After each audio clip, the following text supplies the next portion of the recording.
Gaza में 4 घंटे का सीज फायर हुआ शुरू, लेकिन इजराइल ने राहत सामग्री से भरे ट्रकों का रास्ता रोका। कहा पहले हमास छोड़ो बंधकों को, तभी पहुंचेगी मदद। गाजा में इजराइल ने फिर से बढ़ाई बमबारी। युद्ध को लेकर सऊदी क्राउन प्रिंस ने दिया बड़ा बयान। दोस्तों, जैसा कि आप सभी को खबर मिल गई होगी, 40 दिनों के लगातार नरसंहार के बाद आखिरकार इजराइल 4 घंटे के सीज फायर के लिए मान गया है। लेकिन इस युद्ध विराम के दौरान उसने गाजा में किसी तरह की मदद पहुंचने की अनुमति नहीं दी है। इसके लिए इजराइल ने हमास के सामने एक ऐसी शर्त रखी है जो हालात को फिर से बिगाड़ सकती है। वैसे हालात अभी भी कोई खासे सुधरे नहीं है, क्योंकि इजरायली सेना ने दोबारा से अपनी बमबारी बढ़ा दी है और साथ ही जमीनी सेना के दिन रात रेड्स मारने से लोगों का जीना मुश्किल हो रखा है।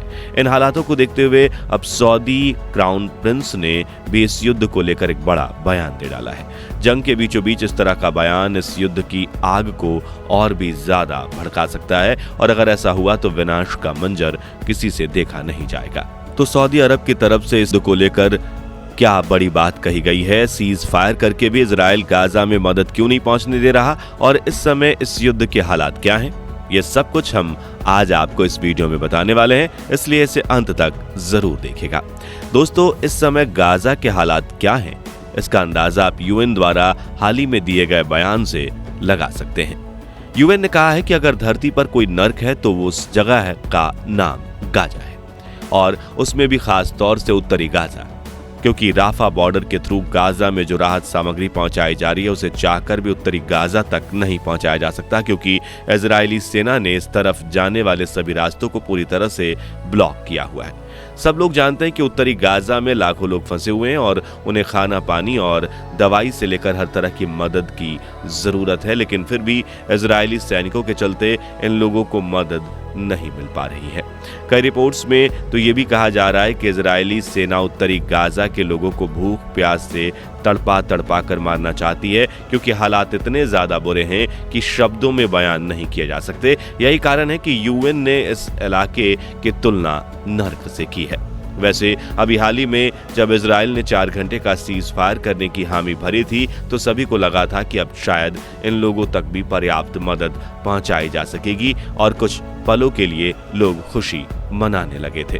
लेकिन उनकी ये खुशी ज्यादा देर तक नहीं टिक पाई, क्योंकि इजराइल ने सीज फायर होने के बावजूद भी उत्तरी गाजा तक राहत सामग्री पहुंचाने से साफ इनकार कर दिया और इसके लिए हमास के सामने एक नई शर्त रख डाली। अब इजराइल की ये नई शर्त क्या है, इसके बारे में हम आगे चर्चा करेंगे, लेकिन चलिए उससे पहले ये जानते हैं कि आखिर ये 4 घंटे का सीज फायर क्या है, ये कैसे काम करेगा और इन 4 घंटों के दौरान गाजा में क्या क्या किया जाएगा।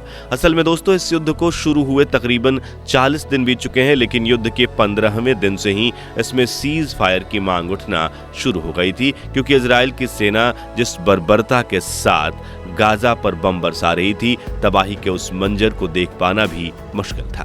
हमास की आड़ में गाजा के आम मासूम लोगों के ऊपर इतना जुल्म किया जा रहा था कि हर किसी का दिल पसीजने लगा था और दुनिया भर में इस युद्ध को रोकने व सीज फायर करने की मांग उठने लगी थी। लेकिन इजराइल के पीएम बेंजामिन नेतन्याहू ने किसी भी तरह के युद्ध विराम या सीज फायर करने से साफ इनकार कर दिया था। उनका कहना था कि जब तक वो हमास को मिटा नहीं देते तब तक वो सीज फायर के बारे में सोचेंगे भी नहीं, फिर चाहे इसमें कितने भी लोगों की जान क्यों न चली जाए।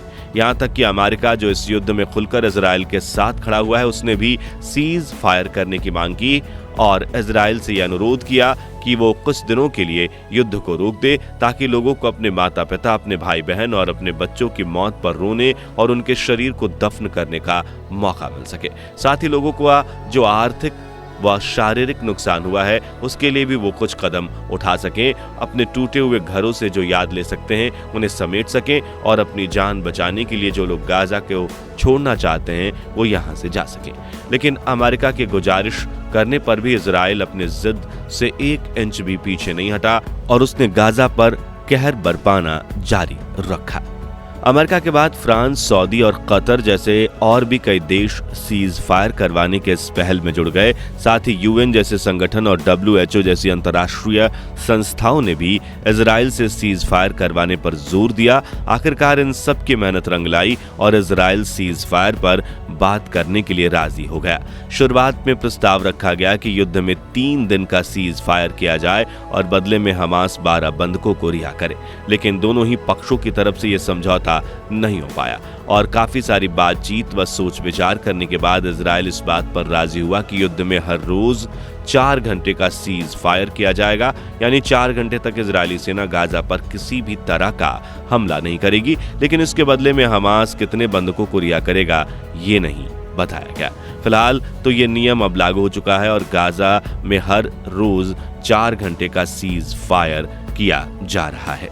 ये सीज फायर किस समय से लेकर कब तक होगा, इसकी सूचना एक नोटिस के जरिए 3 घंटे पहले दी जा रही है। जिस समय ये 4 घंटे का सीज फायर तय किया गया था तब से इसको लेकर कुछ नियम भी बनाए गए थे। नियम यह है कि सीज फायर के दौरान 2 कॉरिडोर खोले जाएंगे जिनका इस्तेमाल बंधकों को रिहा करने और राहत सामग्री पहुंचाने के लिए किया जाएगा। अमेरिका ने एम रखा था कि हर रोज 4 घंटे के सीज फायर के दौरान वो राहत सामग्री से भरे कम से कम 150 ट्रक गाजा में भेजेगा, ताकि जिन हिस्सों में मदद नहीं पहुंच पा रही है वहां भी राहत पहुंच सके, खासतौर से उत्तरी गाजा में जिसके हालात बद से बदतर होते जा रहे हैं।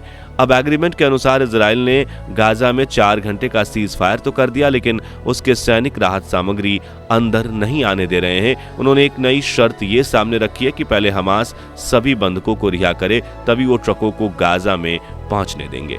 यानी जिस मकसद से सीज फायर को प्लान किया गया था वो ही फेल होता हुआ दिख रहा है, क्योंकि युद्ध विराम करने का मेन पर्पस यही था कि ज्यादा से ज्यादा लोगों तक मदद पहुंचाई जा सके। मगर अब इजराइल एक नई जिद पर अड़ गया है और उसकी ये जिद इस सीज फायर को हमेशा के लिए खत्म करवा सकती है, क्योंकि गुस्से में अगर हमास ने पलटवार कर दिया तो ये सीज फायर किसी काम का नहीं रहेगा। वैसे इजराइल ने ये 4 घंटे का सीज फायर करना भले ही स्वीकार कर लिया हो, लेकिन बाकी के 20 घंटे जो वो गाजा पर ताबड़तोड़ हमले कर रहा है वो अपने हमलों की तीव्रता उसने पहले से भी ज्यादा बढ़ा दी है।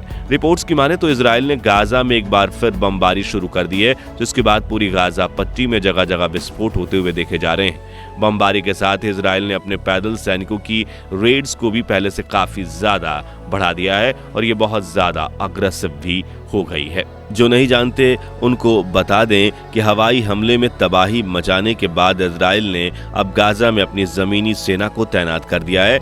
इन सैनिकों का काम जगह जगह रेड मारकर हमास के लड़ाकों और उनके अड्डों को ढूंढना व उन्हें खत्म करना है।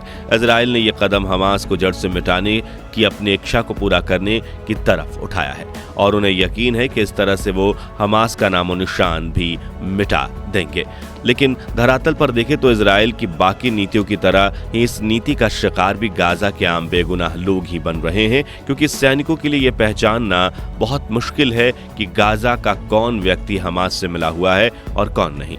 ऐसे में इजराइल के सैनिक सिर्फ शक होने पर ही लोगों को हमास से जुड़ा हुआ मानकर उन्हें मौत के घाट उतार सकते हैं। इतना ही नहीं, जिस जगह पर उन्हें यह डाउट होता है कि वो हमास का अड्डा भी हो सकता है तो वो उसको बर्बाद कर सकते हैं और उनकी इस नीति का शिकार गाजा के हॉस्पिटल्स बन चुके हैं।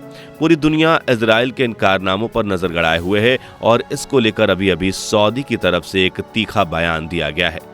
दरअसल सऊदी के क्राउन प्रिंस मोहम्मद बिन सलमान अल सऊद ने अभी हाल ही में हुए अफ्रीकन सऊदी समिट के दौरान इस युद्ध का जिक्र किया और गाजा के लोगों पर इजरायली सेना का जो जुल्म हो रहा है उसकी निंदा की। उन्होंने कहा कि इजरायली मिलिट्री गाजा के लोगों पर जुल्म करके उन्हें निशाना बनाकर और जबरदस्ती गाजा छोड़ने पर मजबूर करके जिन अंतर्राष्ट्रीय नियमों को तोड़ रही है उसकी हम कड़ी निंदा करते हैं। साथ ही उन्होंने इस युद्ध को तुरंत रोके जाने की भी वकालत की। ये पहली बार नहीं है कि जब सऊदी क्राउन प्रिंस इस मुद्दे पर बोले हैं। इससे पहले भी वो इजराइल के खिलाफ अपना कड़ा रुख जाहिर कर चुके हैं, लेकिन इजराइल को इस सब से कोई फर्क नहीं पड़ता और फिलहाल सीज फायर होने के बावजूद उसके द्वारा किए जा रहे हमलों में कोई कमी नहीं आई है।